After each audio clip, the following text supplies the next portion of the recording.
Unspoiled Network podcast. This is Spoil Me, covering One Piece, episodes 447 through 449. The Jet Pistol of Rage, Luffy versus Blackbeard. Stop Magellan! Iva-san unleashes his secret attack, and Magellan's clever scheme. The jailbreak plan is obstructed. In these episodes, so it seems like Iva was defeated by Magellan. Guys, I'm unwilling to accept this. I won't accept it. Iva is fine, is going to turn up and save the day, and that's all there is to it. I'm glad we had this chat. Welcome to Spoil Me.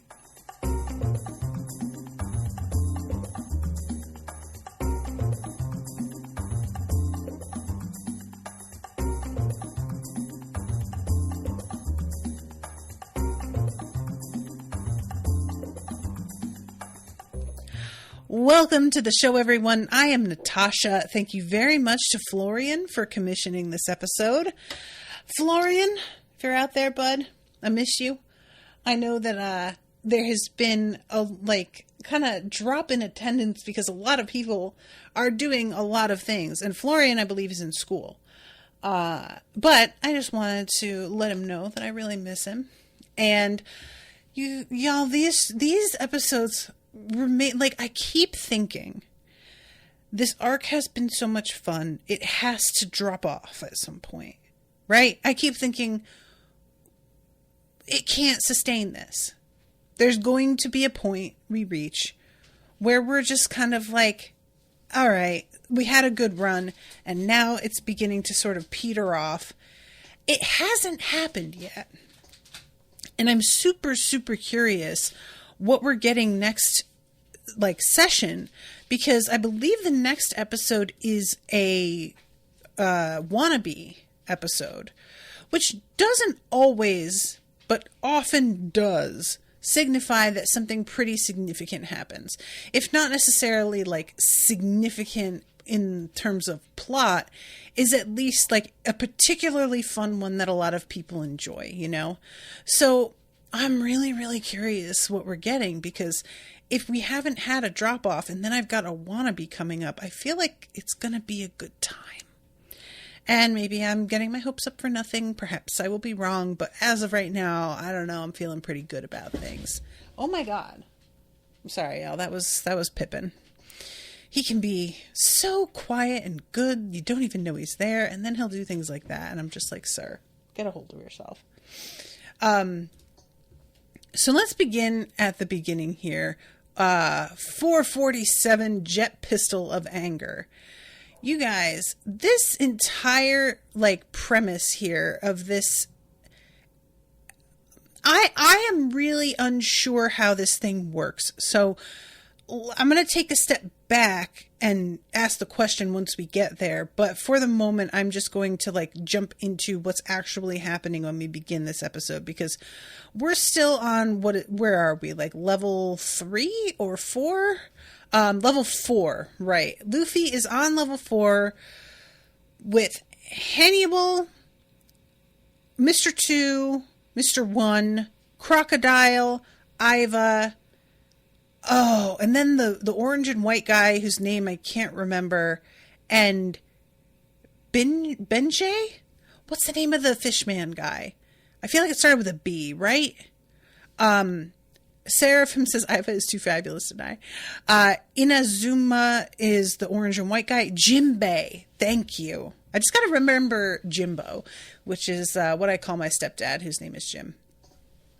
Inazuma is particularly tricky for me to remember. I need to come up with some sort of convention for that, to remember that.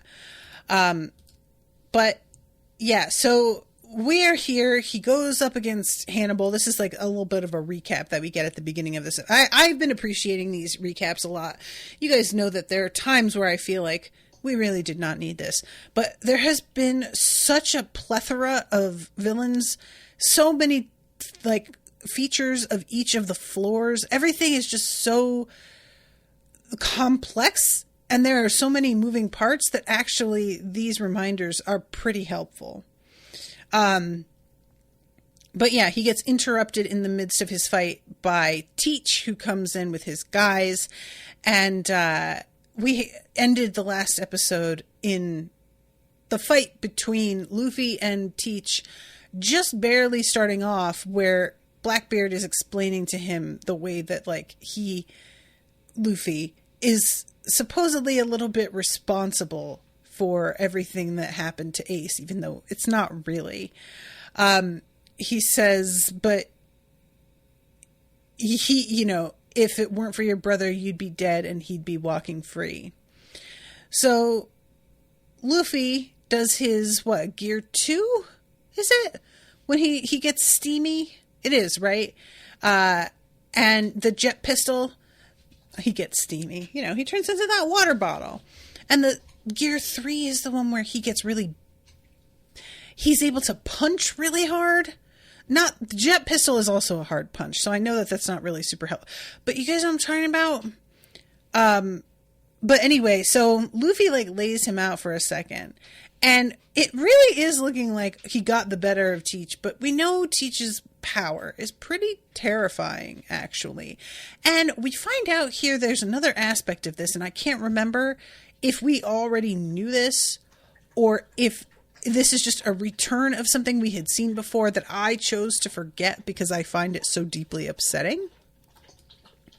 Luffy is gear 2, he gets faster. Gear 3, he gets bigger, says Seraphim. Okay, cool.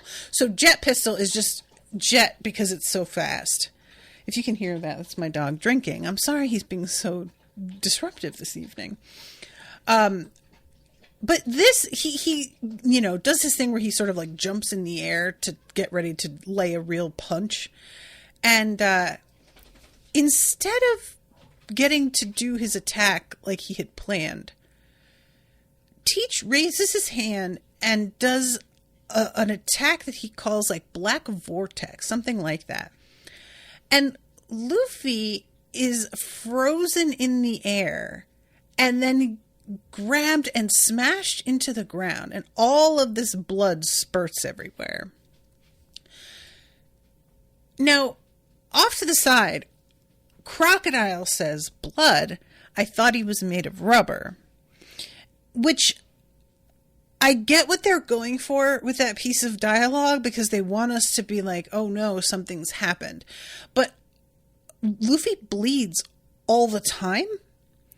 So it's sort of a weird way to say it. And I don't know if this is, like, just a translation that they didn't do super well, or if this is pretty accurate to the original text. But it felt to me like there had to be a better way to say this, because we have seen Luffy bleed a billion times. Like, that, just because he's made of rubber doesn't mean he also doesn't have blood in his body.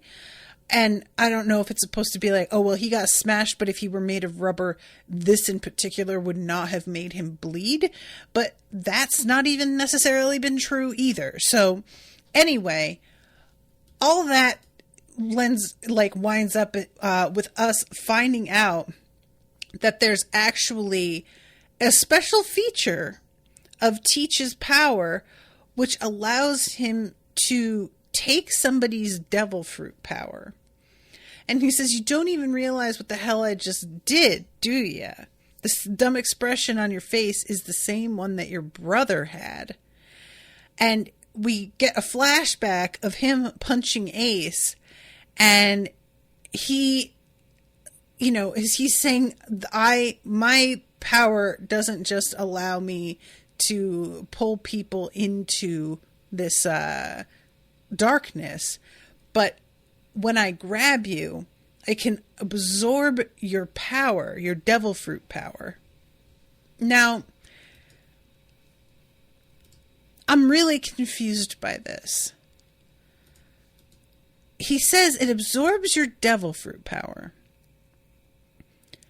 To Luffy, who is on the ground staring up at him, literally still steaming with the gear 2 power.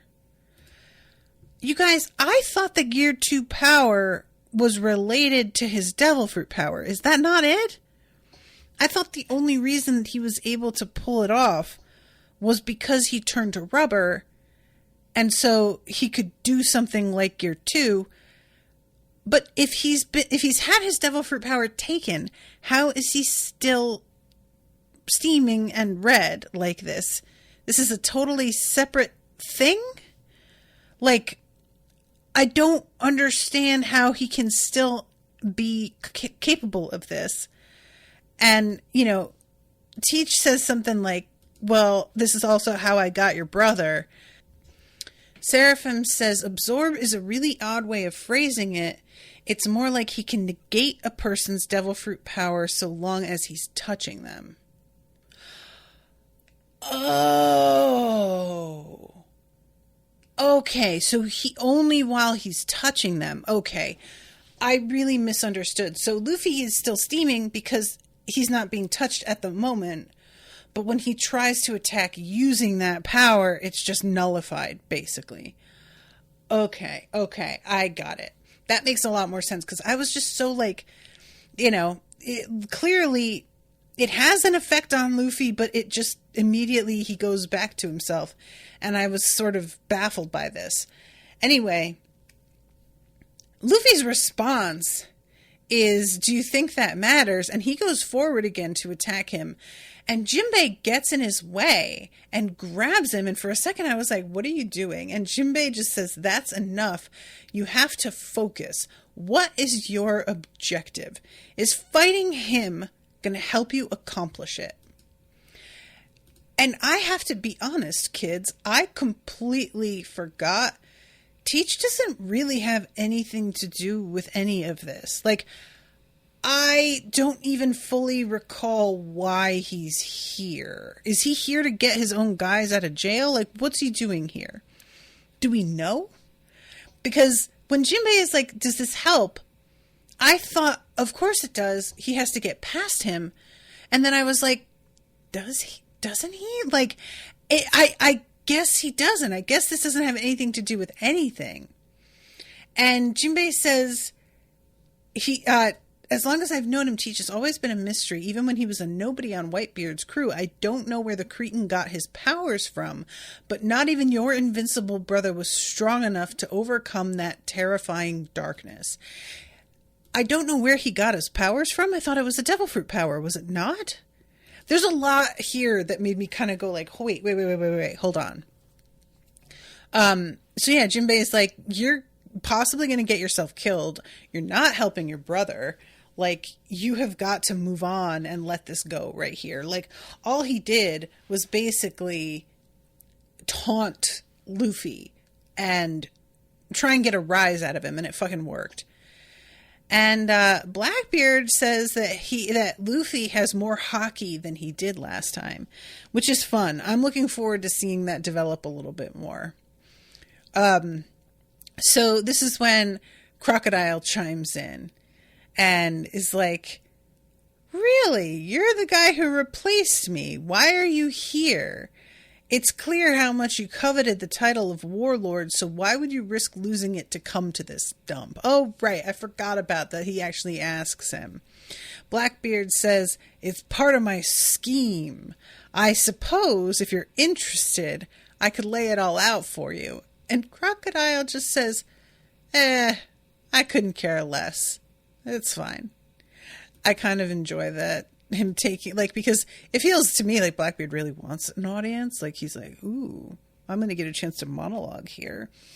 And then he doesn't get it. And I can't help but, like, enjoy that he doesn't get it. Because anytime somebody is desperate for everybody to stop and pay full attention, I'm just kind of like, don't let him have this. Seraphim says, yes, it is a devil fruit. But he didn't have that power last time Jinbei saw him. He just ate his fruit a relatively short time ago. Oh, okay. So I'm getting like bogged down here because, like, you know, I only have 40 minutes or so left, and there's still a lot left to talk about here. But this is when Iva says, okay, Luffy, you've got to get the fuck out of here. You got real lucky facing off against Magellan that one time, but it's not going to happen like that again. So you had better get out of here and let me face this dude by myself. And it's really funny. All of these like guards around are like, "Oh, good, he's coming. We're finally saved." Meanwhile, all of the prisoners are like, "Okay, we've got to get the fuck out of here because if he's coming, that's a wrap." So then we have Iva fighting against Sadie again, and Iva keeps doing this thing of just like, "Oh no, please don't! I'm begging you, don't do it. Don't strike me with your whip. I can't bear the pain." And later on, he also does this with Magellan, like, "Oh, my face. Oh, it burns. Oh, my beautiful face." And it always turns out to just be like, haha, never mind. I'm just kidding. So yeah, he manages to get her whip away from her and ties her up. And it's not just like, he ties her up. He does like a full-on ropes course tying thing, hanging her from the ceiling. It is so incredibly fetishy. I took a photo of the screen watching it and sent it to Owen, and I was like, "Do you fucking see this?" And he just wrote back, "My goodness." They just fucking went for it with her, and I don't know, as much as I'm like ill, another part of me is kind of like, that's kind of funny though. But yeah, I do appreciate that Luffy seems to sort of understand what Jinbei is saying and realizes that going up against Teach isn't really going to help the situation. So all of the prisoners, they reach the staircase and they're like, "All right, we're able to get up to level 3. This is awesome." And they're heading up the stairs and we see this shadow come down. And it turns out to be one of the demons. I think it's the like bull demon. He's called something like Tor. I can't remember the name of this one. But long story short, Luffy has a real temper going right now and is just like, I need somebody to take this out on. And he sees this creature and is like, oh, perfect. So he winds up going against this demon and just fucking leveling it. And it is really satisfying because he has managed such restraint with Teach, and I admired that and I wanted that for him. But I understand what it's like to just have no satisfaction when you're feeling this really intense emotion and you want to unleash it on somebody and you're not really able to. And yeah, Mr. 2 at first is like, "Hey, I'm going to help him out." And it's Jinbei who is like, "No, don't get in his way right now. This is the worst possible time that you want to try and get involved." And this demon looks at Luffy and is like, "Aha, I'm gonna get him." Brings his like mace down. Luffy doesn't even fall. He just gets squashed and then goes into second gear, going all steamy again, and holds that mallet in place and then punches into it and sends the demon through the wall, like back like 100 yards. It's a really intense and very, what's the word I want? It is extremely quick and decisive. And I wasn't expecting it to work that fast. Like, I thought we'd have like a bit of a scene, and instead it's just basically like slapping a fly down. And I was gratified, I actually really did like that. So there's also this thing going on as Magellan is making his way to our crew here, where he will eventually be held up by Iva. I really enjoyed the weirdness of this other old, I don't remember if he's actually the warden, but I think he was, right? Seraphim in the chat, if you want to help me with the name of the old warden that's been released, let me know. But this warden is so threatening that the thing with this show that can sometimes happen is that they build up a threat and then they're not really able to like ultimately deliver on it because they need this person to be super intimidating, but also somebody that's like in the end going to be beaten by Luffy or one of his friends. So it can be kind of frustrating because you get this like huge buildup of somebody that seems to have all of this power, but then they're laid low. And, you know, there are times where you can make that work. Like, with Moria, he screws himself, right? By taking in too many shadows, he like basically winds up ruining his own chances. And so it's not that Luffy winds up being so much more powerful than we expected. It's more that Moria just didn't understand his own limitations. But a lot of the time it can sort of feel like this person was utterly invincible until they come up against one of our friends, and then attacks that seem pretty similar to ones that they were able to shake off from other people are now like getting them laid out. And so I'm a little bit worried about it with this guy, but we'll see. Thank you, Seraphim says Shiryu of the Rain. So Shiryu in these episodes is just sort of like skulking around in the background a lot of the time. And he's taking out some of his own guys because they're about to like warn Magellan that he's out and he doesn't want Magellan to know.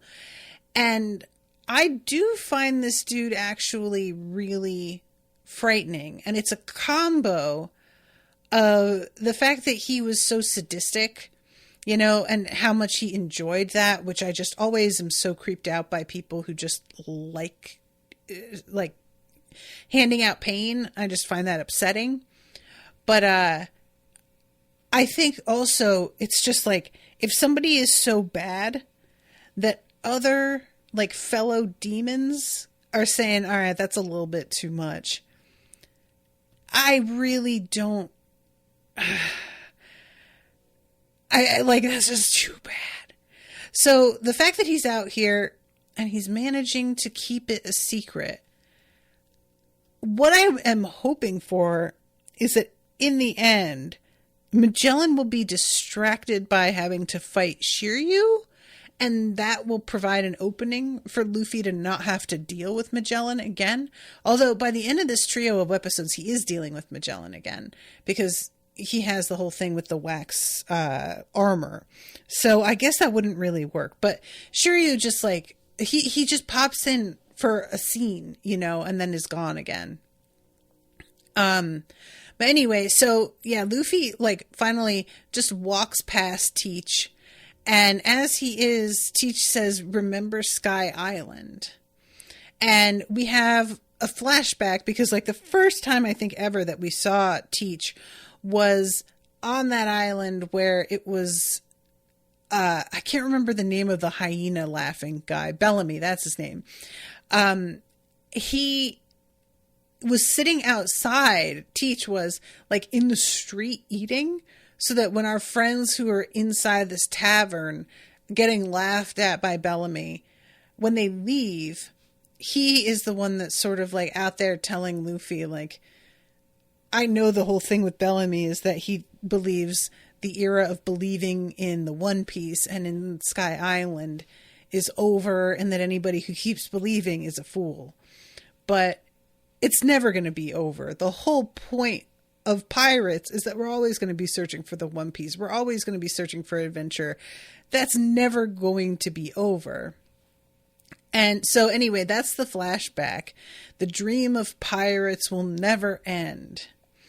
And it's interesting when we see this, like, I know that there's different animators, but Luffy does look different now than he did then. His chin is like broader. He looks like he's grown up, and I can't tell if that's purposeful or if it's just because of the animation and the people just doing something slightly different with it, you know?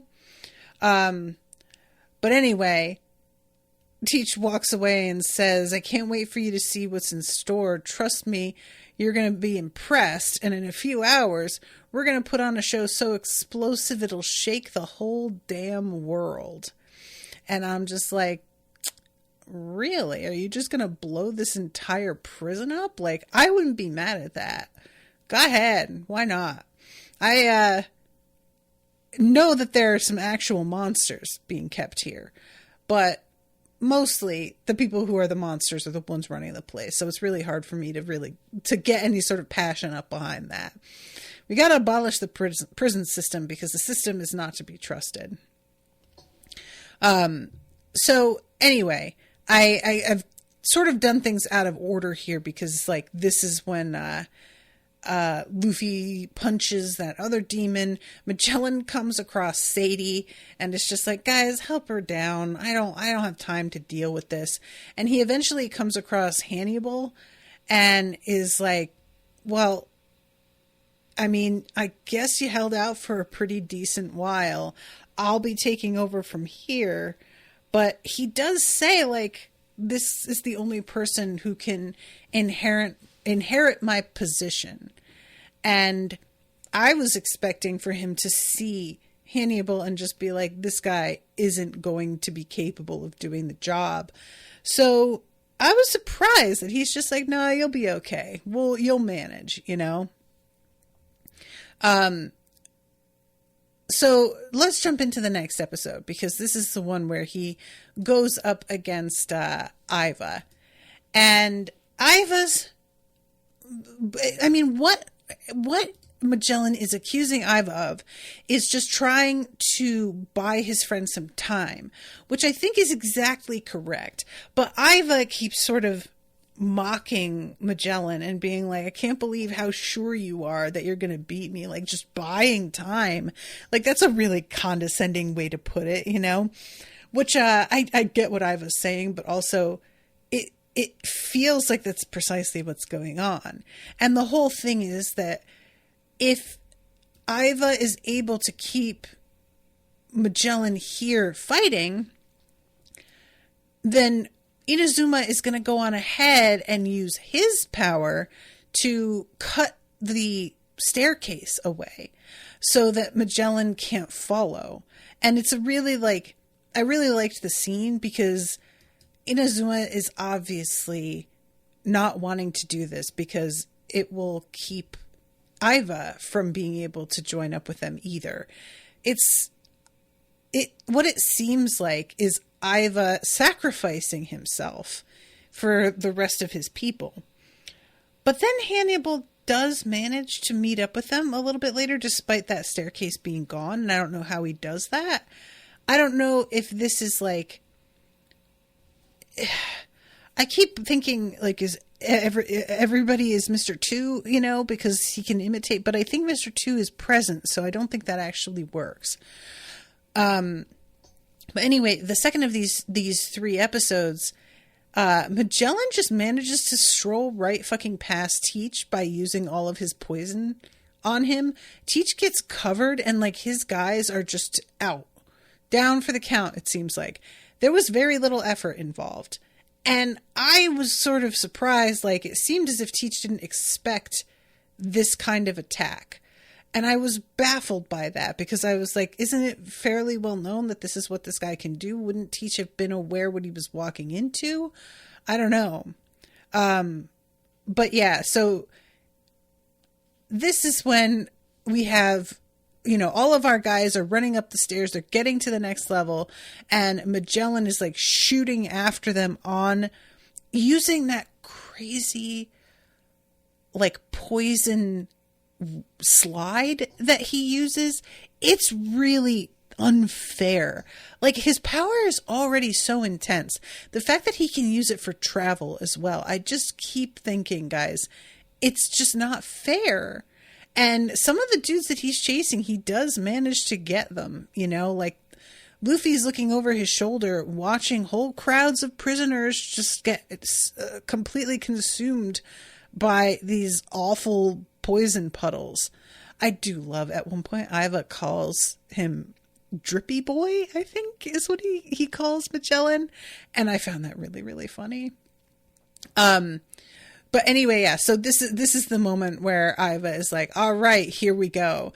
And the fight between them, it's very fun to me because Magellan takes himself so seriously and he's so angry right now that Iva's being as over the top silly as he is just sort of adding insult to injury. And you get the sense that Magellan is not wanting to take Iva seriously, and really isn't taking Iva seriously initially. Iva at first is still in the form of a woman, but once he's up against Magellan, he decides that he's like gonna transform into this incredibly beefy wrestler type. And he also keeps telling Magellan how stupid he is, which I'm always here for. But yeah, the way that we see him transform too, it's so funny. Like, inevitably, the chest showing with like the rippling abs, there's a bulge in the onesie that he's wearing, you know, it's just, this outfit is so crazy. And Iva uses his blink power, and it does break up the like poisonous dragon head that's coming at him, but it doesn't actually kill Magellan. I mean, taking down one of those dragons isn't nothing, though. Those things are really, really dangerous, and they're one of the major advantages Magellan has in terms of like a ranged attack. And he just pulls out another one of the dragons, but when all Iva has to do to fight one is just keep blinking, I mean, keep pulling out as many as you want. What good does it do? You know what I'm saying? So anyway, I just really, the fight between the two of them, I just find it really fun. And the way that things end, like, I feel like it can't be what it looked like. So, okay, I'm gonna jump over to that spot here. You know what I'm realizing though, as I'm talking about this, the subtitles aren't on anymore. And I don't understand why it's not on, because this is like it was before and I didn't change the settings here at all. So I'm going to refresh it because I like to be able to read you guys the exact dialogue that they're saying in whatever scene. Funimation is just sort of all over the place a little bit. I feel like you guys told me that this is now on Crunchyroll in the dub, so maybe that's what I should be looking for. Yeah, see, okay, I went to choose subtitles to turn them on, and subs are grayed out. It's not even there. That's sort of weird. I wonder why. I'm putting audio language. I'm going to choose Japanese and see if that turns subtitles back on. Yeah, it did. It did turn them back on. Now, of course, these are going to be different subtitles than the dub because it's just a completely different thing. But it'll at least give me like a little bit of what it is that Iva is attempting to do here. It's sort of weird that Iva's thing is always to say hee-haw. Like, I don't really get what... if Oda knows the way that hee-haw is usually used and that's supposed to be ironic, or if he just doesn't have a full understanding of the connotations of that phrase in America. But anyway, I do love that there's a couple of like little demon creatures. There's like animals that are in the second floor, or is it the third floor? I think it's the third floor. That as all of the prisoners are coming down, these animals just like run and flee because there's too many of them. Some of the lion guys are still fighting, but a lot of the other animals just fucking turn and run away. Sorry, there's a bunch of stuff in the chat that I missed earlier. David says, Teach seems the type to prepare for things, unlike Luffy. Him not being prepared for Magellan's poison is surprising in my opinion. Seraphim says, at the same time, Teach also seems to tend to be the type who doesn't so much have plans as he has bullet points of what he wants to do and just kind of makes up the in-between steps as he goes. I don't have a good enough vibe on Teach, so I can't speak to either one of those assertions of his character. I really don't know enough. But yeah, so as they're like just sailing through, Crocodile is like, what's going on with the security on this floor? Like, there's no way that they are normally this lax. And they're looking up and realizing that all of the other cells are open and people have simply been let out. And we go to Buggy, who's I think at this point on the first floor. Like, they are very, very close to getting out of here. And he's unlocking all of the cells and then letting out the prisoners who are running past Mr. 3 and getting armed and then running into battle against what remains of the guards. Like, there are very few of them left, really. And the whole thing here, I'm going to jump ahead a little bit here, but I feel like this is okay because, like, I'm sort of running out of time, so I've got to be a little more economical with the way I talk about this stuff.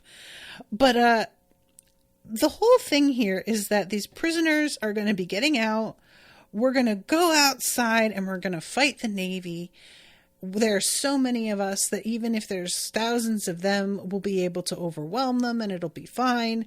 And then we'll make our escape on their very own ships, which is actually like ideal because then we don't, all of them being on Navy ships, it'll probably be a while before word gets out that those ships have been stolen. So they may be able to get a pretty good ways without being challenged by anyone. So yeah, Captain Buggy and the merry prisoners are now on level 1 and heading for the main entrance. Running through level 4, the Burning Heat Hell, and level 3, the Starving Hell, the mob of newcomers led by Straw Hat Luffy and the assembled freed prisoners are now running through level 2, the Wild Beast Hell, and Warden Magellan, who was on their tail, is fighting with the Queen of Queers, Ivankov, in level 3.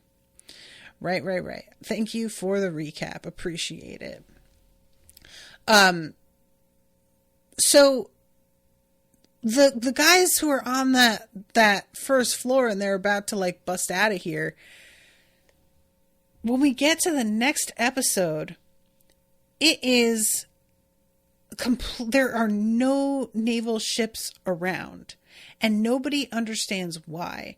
I am assuming that the outbreak that has happened in this prison has just been kept so under wraps that the Navy hasn't either. They are not giving any backup because they want this place to fall, or they genuinely have no idea that there is an issue here. A part of me feels like they want the place to fall because there being nobody is really, really strange. But it was quite a moment because, like, of course, all of these, you would think that coming outside and being like, oh, there's no security, there's no guards left, this is sweet, that would be kind of good news. We don't have to fight. But they're on this island, so if they don't have a ship to get out of here, what the fuck are they going to do? And it's really a kind of devastating moment for a second.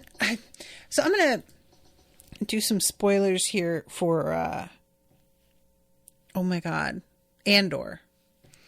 If you are planning on watching Andor, I really don't want you to be spoiled. Like, it's a great show. Easily the best Star Wars show, in my opinion. I would argue the best Star Wars story, period. Like, that's it. So, if you don't want to be spoiled, if you want to go into it fresh, please fast forward, like, 2 minutes, okay? In Andor, there is a point at which our main character gets arrested. And it's a real trumped up shitty charge. Like, it's something that's very petty and silly that, you know, he's committed actual crimes, but that's not what he gets got for. And he winds up in this prison, and it's really bad, you guys. Like, they do such a good job of making this place and the futility of everything seep into your bones. But he ends up orchestrating a breakout, and when they get to the exit, it's this open door because everything is on, you know, all the transportation in this universe is on ships that fly. So the door is like 50 feet in the air, at least. And there's this drop to the ocean below. And one of the characters who has helped him can't swim. So they get to this, they finally are getting out, you know, and all of these people are just jumping off the edge into the water to swim to safety. And then this one guy can't because he can't swim. And it's like devastating. You know, there's just nothing to really be done. It's not like a short jaunt. He's going to be jumping into deep water. Like, if you can't swim, you're just screwed. And I just kept thinking about that with this scene and coming out and thinking like, oh, we'll do XYZ and get away. And there's nothing there. And how after everything you've gone through, how much that would just make you just give up. You know, I understand exactly why these guys are like, welp, I guess that's an end to our dreams of breaking out of this hellhole. I mean, I would feel that way also. It doesn't last because what we wind up getting is Jinbei like tearing off a door and turning that into a sort of, what's the word? A raft, I guess. But anyway, I'm getting ahead of myself. So the fight between Magellan and Iva, I know I've already talked about it, but I just love how completely dumbstruck Magellan is. Like, the whole thing about the way the two of them fight is Magellan is basically standing stock still, and everything he does is just sending dragons of poison at Iva, and he's watching Iva but not actually moving at all. And Iva keeps on blinking and breaking up these dragons. And the way that he's simply standing still while Iva is pirouetting and sprinting and laughing and winking and doing all of these things, it really feels like a joke, you know? So as Iva is running, you see Magellan chewing, and then he spits, I think he calls it a venom ball, at Iva. And Iva gets like, it almost looks for a second like, oh, Iva got glued to the wall or got it in the face. But no, it doesn't. The camera backs up, and Iva, I love it, is pretending that he dodged by accident because he just was tying his bootlaces. And again, you guys, the expression on Magellan's face throughout this whole performance, it's like he genuinely can't believe what he's watching. And Iva's just saying, oh, my laces are loose. Or not, because these boots are laceless. Oh my God. And then he just starts laughing at his own joke and like pounding the floor. You guys, this is so hysterical. It's not, but I just love the contrast between the way the two of them are approaching this and how irritated Magellan seems to be getting and how unbothered Iva is. At one point, Magellan is like, you're just playing for time. And Iva's like, oh, I'm not. I'm having so much fun. So finally, Magellan says, all right, let's just do this, okay? Can we just fucking take this seriously for a second? And Iva says, all right, and stands up. And he uses hair removal fist. And like, I believe, correct me if I am mistaken, that is the last we see of their battle before Magellan turns up later and is like, oh, I executed him. And I'm just like, did you? Hair removal fist. How that, I don't know about all this. And when we go back to the surface, like, of the next floor, we've got the orange and white guy waiting and thinking that Iva is going to come through, but instead, here comes Magellan. And the way that Magellan, like, kind of very rarely blinks, he's just got this very intense staring expression on his face. It was extremely upsetting. We see a flash, a very brief flash of Iva on the ground covered in poison. But you guys, I'm just not buying it. Like, the fact that we don't see Iva get knocked down, something about this is fishy. It just is fishy. I don't know what to think about it all. So, all right, we're gonna jump into the next episode here because I am very close to out of time. So I just gotta move on here. Let's see. 449, Magellan's tricky move, a foiled escape plan. I hate that I have to keep turning the sound down every time I start a new episode. It drives me fucking crazy. So, I really do enjoy that moment where Mr. 3 runs into Crocodile. And I had forgotten the utter disdain that Crocodile has for Mr. 3. Like, he basically killed him, like executed him. It didn't work, as we found out, but I had totally forgotten that. So I was a little bit surprised at the reaction he has at seeing Crocodile again. And then I was like, oh, right. It took me a second to like recall the way that all of that shook out. And this is when Luffy is facing off with Magellan. And I felt so bad because Izumi, it seems like, is it Izumi? Is that the name? I keep getting the fucking names wrong. But we see him covered in poison as well. And Luffy starts to head for Magellan. And Bon Clay is like, dude, Luffy, I get it. You want to kick his ass. I want you to kick his ass. I understand. But you have got to remember that we already tried this. And you fucking failed. It was a miracle you got out of this once. It's the reason it's called a miracle is that shit does not happen twice. You are not getting out of it again. Meanwhile, Magellan is trying to muster all of the rest of the security that is available. So he's like calling to his guards. The only person that seems to be noticing this is Jinbei, who's looking around and kind of like, what the hell is he even planning? But as they're all like being distracted by this whole thing, we see like outside these ships that are lined up. And so it feels like they're right here.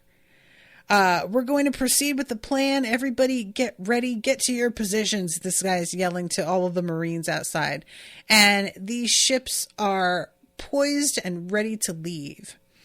The prisoners, meanwhile, are firing on Magellan, who it like mostly goes through him. I can't remember the name of what it is that is it a paramecia type? I can't recall because like it seems like he just doesn't have a body. Like the poison is his body in a similar way as with Crocodile, who can like turn into the thing that he has control over, right? Sorry, I'm going to jump back to the chat here. Inazuma, thank you, Seraphim. Yeah, always getting that name wrong. But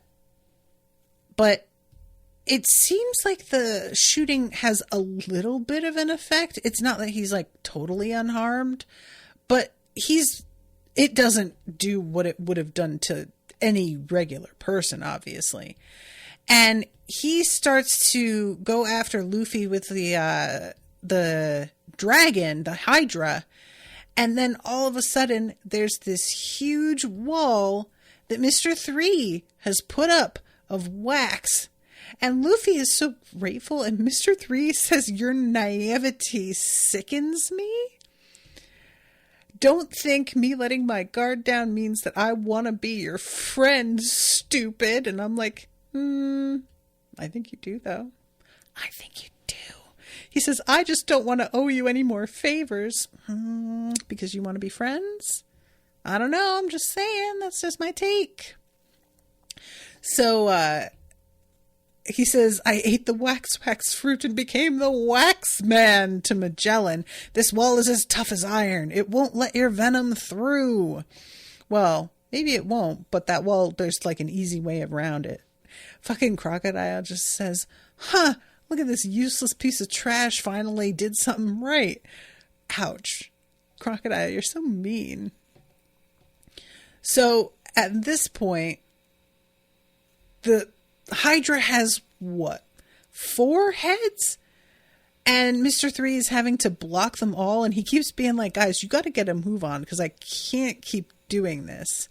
And Buggy is the first one, of course, to be like, "Don't gotta tell me twice. I'm fucking out of here." And Mr. 3 keeps saying, "I'll be right behind you. You guys have to head out." And Jinbei is telling Luffy, like, "Yeah, man, let's go." And Luffy says, "Did you say that we have to steal a Navy ship? Why don't you go ahead with everyone else? I'll try to stop him. It'll be hard to steal it with him chasing us anyway." And I have an idea. This was very, very fun. So the idea is I'm going to use this wax and make myself some armor in quotation marks so that I can punch him and his poison won't be able to get through. Because of course, the whole thing that's been the issue is he can't actually touch Magellan. Now, Mr. 3 is not excited about it because he doesn't want to stay and fight. The whole, he was trying to buy some time for his friends and then he was going to fucking run. But what Luffy wants to do is stay and make a little bit of a stand. And Mr. 3 is like, "Oh, I don't want to." But finally, he agrees. Luffy says, "I'm counting on you." And he says, "Wax, wax, candle, armor." And he sends it at Luffy. We get a really heavy anime sequence of him flying through the air as it wraps around his forearms and everything. And he, it's got a sort of Hulk effect a little bit. You guys, the things that he's standing on are almost like stilts. So he's an extra few feet tall as well. And I love this. Luffy gets completely overwhelmed with his own coolness. He just stops and stares at the way, and everybody else behind him. I thought they were going to be like, "Dude, what are you doing? Fight." But they're all as enthusiastic about this as he is. They're just like, "It's perfect. Amazing." And he says, "I'm sorry, I don't know why, but I keep crying. Thank you for making me this cool." Oh, anytime that Luffy gets overexcited, I just find it so funny. So he faces off against Magellan. "What'd you do to Iva?" "I executed him, of course. Don't worry, you'll soon follow." And Luffy, I want to believe that he can do something here. But even with this armor, and I'm just going to keep saying it, you can imagine the finger quotes I'm putting around it when I say it. I just don't know how I don't know. I'm sure it'll help, but I just feel like the main issue here is you've got a lot of exposed skin still. And I understand that to a degree you got it because you're a rubber man and you need that flexibility. You can't be covered in armor. But it is really making me nervous how much of a target he still presents, But then we see these guys on the sidelines And they have these huge cannons that they're firing, and they have a shield made of wax so that Magellan can't nail them while they're shooting at him, which is a pretty good setup. Like, I was not mad about that. We cut over to the guards who are standing at the top of the stairs, and they have like those riot shields and stuff, and they're shooting at all of the other prisoners who are making their way up. And it's frankly a completely pointless exercise. You know, I get it. They have the shields. They've got some guns. We see one female prisoner here, by the way. I wanted to mention her because I've said before how it seems like there's no dudes here. We saw a woman who gets brought in initially in that memory with Hannibal, but we didn't see any other women really in the mix almost anywhere except for the, you know, secret club that Iva was running. And, you know, one could argue that they had been men when they came in and that Iva turned them into women. Like, I don't even know. But there's so many prisoners that they just run right over these guards like it's nothing. They may as well have not even been there. And y'all, another Hydra is baring its fangs, and Magellan is standing there looking at them, incredibly intimidating, and Luffy like punches his fists together. And I love Mr. 2 off to the side and is like, there are no more formidable enemies here. We're good.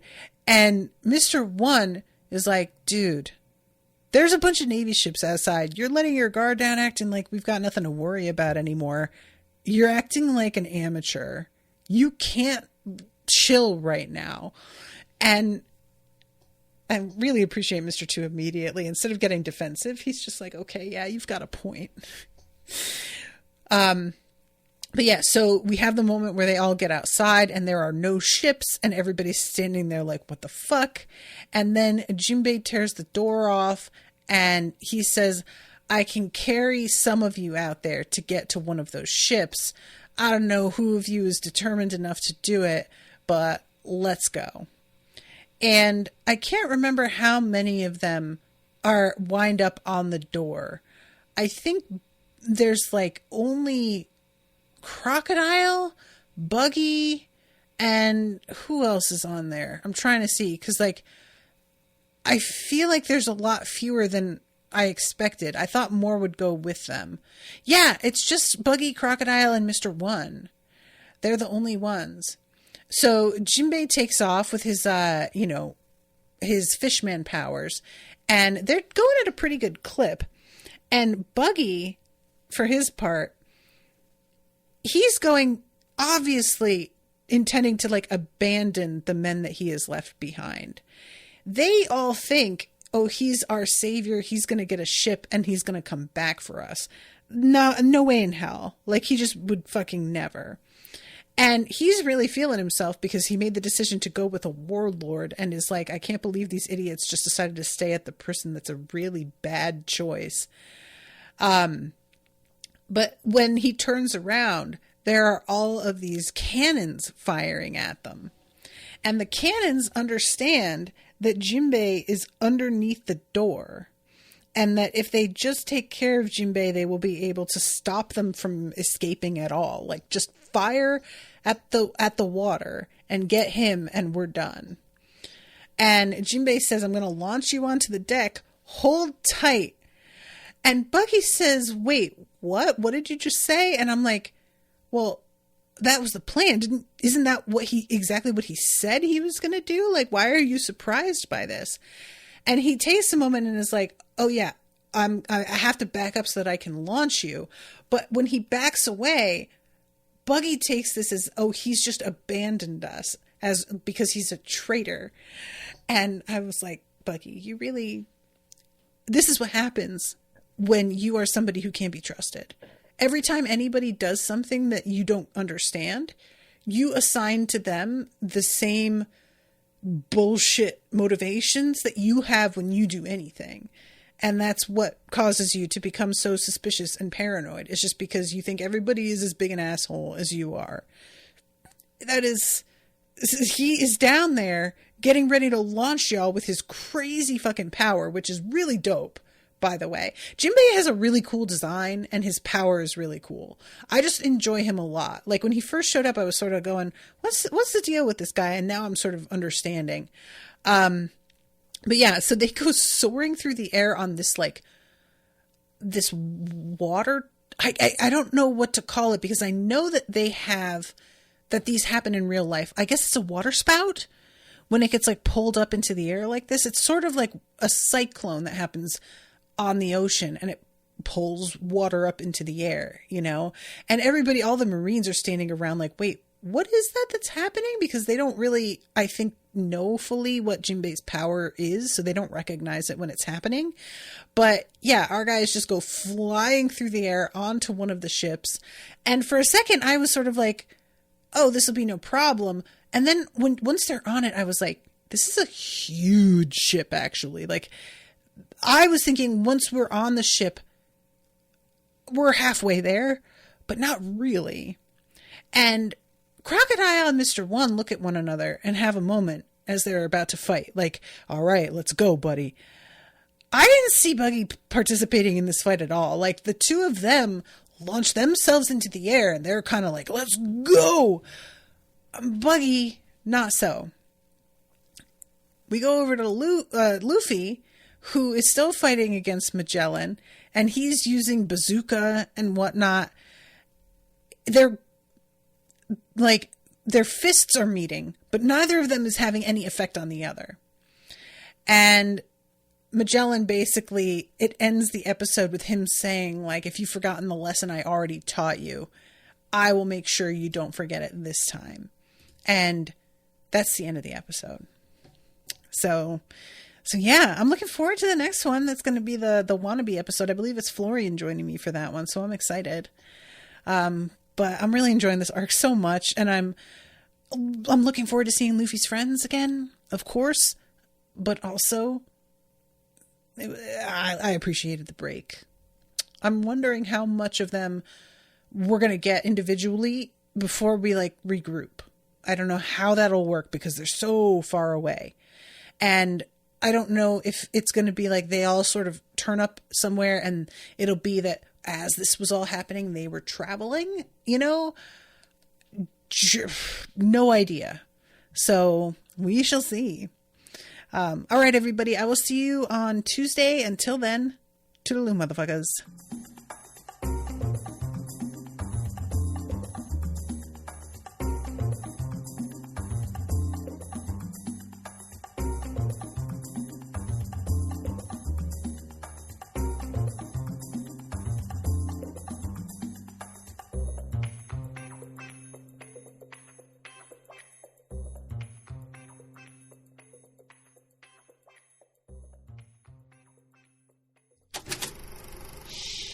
That was an Unspoiled Network podcast.